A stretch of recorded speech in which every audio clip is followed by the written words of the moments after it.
How's it going, everybody? My name is Infamous Isaac, and I'm here with a video on the third season of AMC's Breaking Bad. And there's a fly in my room, bro. This is ironic in a way, in a way. But I'm here to talk about this third season. I've just finished it, like literally 10 minutes ago, and I want to talk about it. I gotta do something important though, and that's not recap the entire season because that's the whole reason why all these videos are so long. Is because I spiral into recapping it, and then next thing you know, I only have like 5 minutes to finish the episode, or not episode, the video. So I gotta stop doing that. I have to stop recapping and just talk about how I feel at like the beginning. But without further ado, I might as well start talking about it now. The third season of Breaking Bad. Only two more seasons to go after this, so things are getting crazy. This season has 13 episodes, has Bryan Cranston, Aaron Paul, all these people, And this season, like to say it outright, I don't like it as much as the first season, but I like it a lot more than the second season. Cause I didn't mention it in the second season when I made that video, but I didn't like it as much because I was just bored through some parts. And this part, I may have been bored, but the peaks were insane. Like the tension and the stakes just rise more and more the more we get on with the show, and it's insane to me. Because I know how it ends, but seeing how it gets there is insane. It's actually insane, and I love it.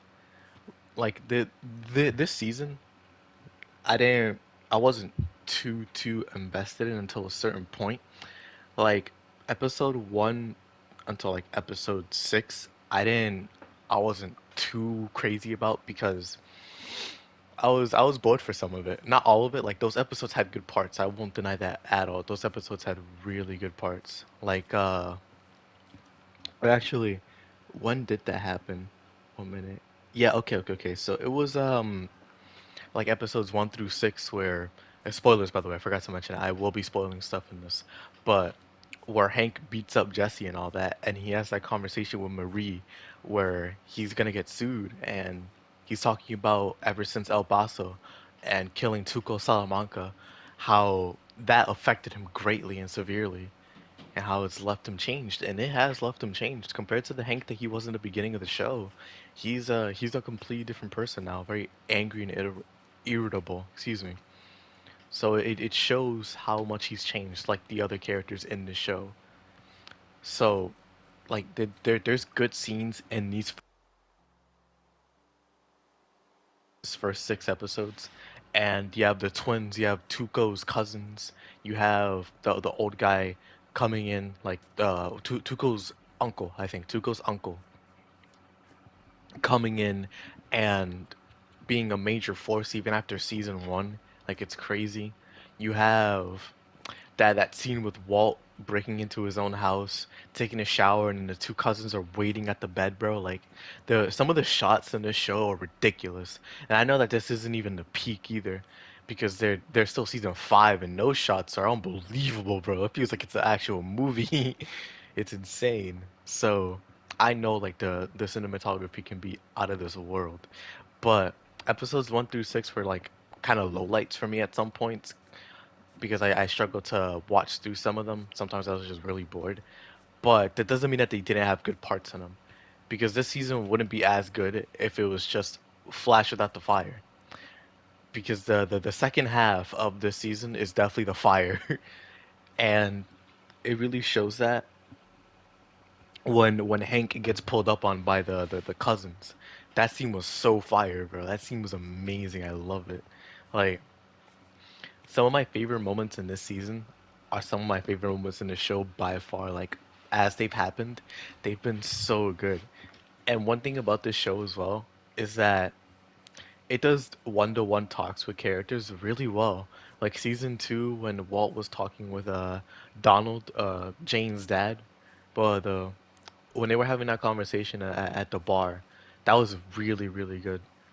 And stuff, excuse me, stuff like that happens all the time, and it's awesome. It just gives us so much insight to characters like Gustavo Fring, who is one of the most perplexing characters I think I've ever seen ever, because that man is so cold calculating, but such a good actor. Like Giancarlo or yeah, Giancarlo Esposito.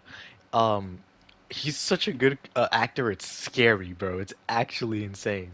He portrays that cold demeanor of Gustavo Fring along with that good, well-mannered guy act as well for the Pollos Hermanos. Like he does it so well. It's insane.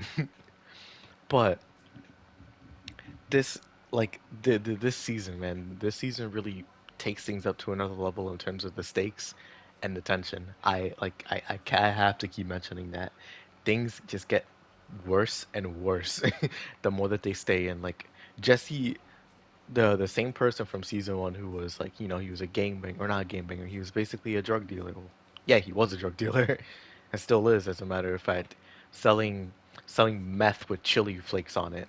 And now he's a full-on drug kingpin. Well, not drug kingpin, but he's getting there. And he's trying to sell to people in recovery groups and people going through rehab. Like that was the most sinister thing I think I've ever seen a character do in the show, besides like the actual murder. Like that man was about to sacrifice his conscience to sell meth to people recovering in a rehab center. Like that's actually ridiculous, bro. That had me cringing, not at the fact that like, oh, it's corny. Like, no, that's actually sinister, bro. Actually sinister. But Jesse is still at the point where like he hasn't become a complete maniac, like a sinister guy, like Gustavo Fring. Well, I guess like the people working under Gustavo Fring. But it this season also shows how far characters have come. Like I mentioned it with Hank and Jesse, but like yeah, they're honestly some of the more prominent examples. But Walt is the biggest example.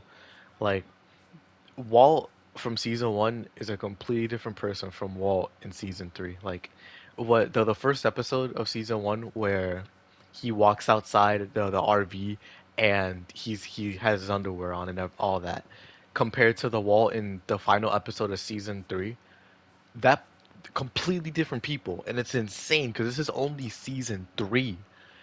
Like I know Heisenberg's gonna fully come out at some point, but when is it gonna happen? Because right now it feels like he already has.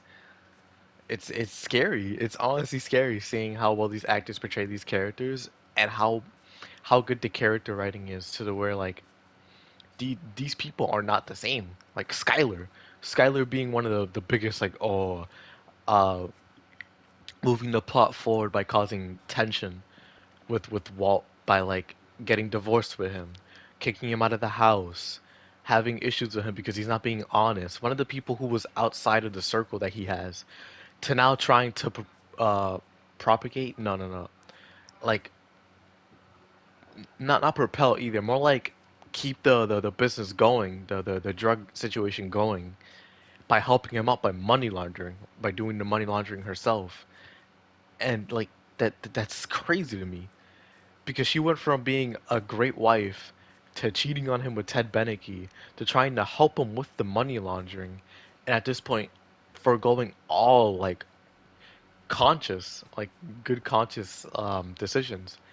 Because at this point, she's doing it for Hank, but you can say the same about Walt, like doing it for his family. Like he's doing it for his family, but it's really morally it's morally bankrupt at this point. So it's like she's no better than he is now. She's an accomplice. And if that ever comes out, Walt has the upper hand. So it's like, geez, you're all in now. You can't go back. Your marriage is forever changed. Like so that alone just hits me like crazy. Like dang. And you have Marie saying the same. You have Hank his change, like I mentioned before. Gustavo Fring is a really great character introduced to this season, or no, not this season. I think it was last season where he got introduced. But you have Mike Ehrmantraut, he's cool. He's cool. I like his relationship with his granddaughter. I think that's really cute. But him in general, he's a cold-blooded killer. He really came in with the hammer, bro, with the heat. Came in with a silenced pistol, with the nose of it as long as a whole foot. like a size 15, size 21 Shaq shoe, bro. That silencer was long. That barrel was insane. You have Saul Goodman, still one of my favorite characters because he's just so unabashedly horrible. Like he's really a criminal lawyer, as in like he's a terrible, horrible lawyer who does work for criminals. And he just at this point he's been in the game for so long that he has no morals whatsoever. He used to just like, yo, you just gotta get it done, you know? You're my client. I'll help you out as much as I can, but like, yo, I'm a criminal lawyer. I'm a criminal as much as you are. And it's fire, honestly. It's fire. Like Saul Goodman makes the show better. And I really enjoy that.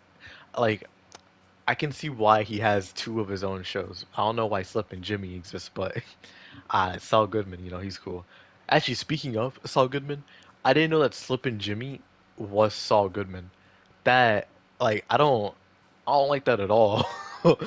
I didn't make the connection that his real name, you know, James, whatever, like is oh my gosh, it's disgusting. Slip and Jimmy is Saul Goodman, bro. I jeez. But yeah, you know, like this season had spectacular episodes. Like Walt and Jesse in the in the cook lab or in the lab, excuse me. And that where there was a fly and they were just in that lab the entire episode. Like episodes like that make Breaking Bad one of my favorite shows ever because when Walt and Jesse are talking is when I believe the show is at its peak. Not when they're angry with each other or when they're like obviously when they're in a dilemma, yeah, because you know, season 1 not well, yeah, season 1 when they were cooking the entire time and they were just going through it. Season 2 when they were stuck in the RV for like a couple days, and now season 3 where they were stuck in the lab for a couple days because of the fly. Like my favorite episodes from this show come from Jesse and Walt being together, alone, like isolated, just them talking. It's so nice because you have Jesse, who you think is the dumber guy, and obviously like he isn't as smart as Walt. He's not a chemistry teacher, but he's smart. He has his street experience, and that can carry him far. He's an emotional person who, at his base, is a good person, but he's not as smart as Walt is. And you have Walt, who's the opposite, who's really smart. And in the bottom of his person, there was a good person there, but now at this point, all of his negative traits come out in spades. Walt is a manipulative, horrible person when he wants to be, but he all he cares about at this point is his family. Anybody else can shove it, except for Jesse. Anybody else can shove it. But like episodes like that where those two are together are always my favorite. The Fly episode was done so well because at base it's like, oh, it's just Walt tweaking over a fly, but then you realize like it's way deeper than that. It's way deeper than that. When they can earnestly and candidly talk to each other, it's awesome, man. It's genuinely awesome. But you know, my favorite episodes, I think this one was alright. Hank getting shot was really a great episode. The Fly episode was great. This one was alright. Half measures, half measures, and full measure are my favorite like episodes of the show so far. Those episodes were great, bro. Half measures, like that scene with Mike and Walt talking in his home was one of my favorite scenes in the entire show. It's just the way that these actors can convey so well the emotions on a character's face, but also not convey any emotion at all when they need to. Like the cousins, Tuco's cousins, the way that they were just so intimidating. They were a threat, but they barely said any words, like any words in English at all. Actually, barely any words in Spanish. It's crazy. You have Mike as well. He's a genuine threat, actually scary. And you have that meme of him going around where it's like, put your dong away, Walter. I'm not gonna f you. That that meme is great. But that like scenes like that, I tell you, really just make this show better. Genuinely make this show better.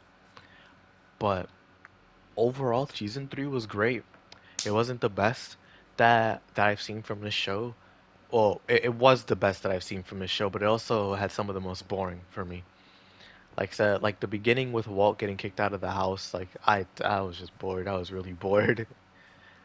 And season two had some of that too, but I feel like these ones were like, yeah, I feel the same way.